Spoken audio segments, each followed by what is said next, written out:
قياس زاوية A يا جماعة بكام؟ ب90. يبقى قياس زاوية A بكام؟ ب90.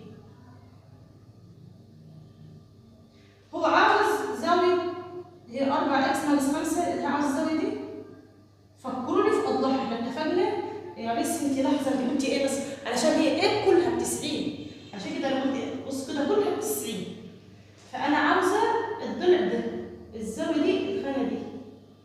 هقول له إذا 3 نقط فوق بعض أو نقطتين 3 فوق مني، عايز الزاوية دي أو قيمة إكس إذا 4x. الزاوية دي يا جماعة اسمها CAD. 4x ناقص 5 زائد 35 بتساوي كام؟ 90. جبتيها من وين؟ لسه حكيتها كمان زاوية A كلها ب90.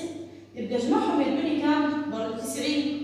4x ناقص 5 بتساوي 35. انزل 4x زي ما هي دي اللي هدفي، سالب وموجب، بنزل اشاره الاكبر ونضرب. 35 ناقص 5 تديني 30 بتساوي 90. يبقى 4x تساوي 90 ناقص 30.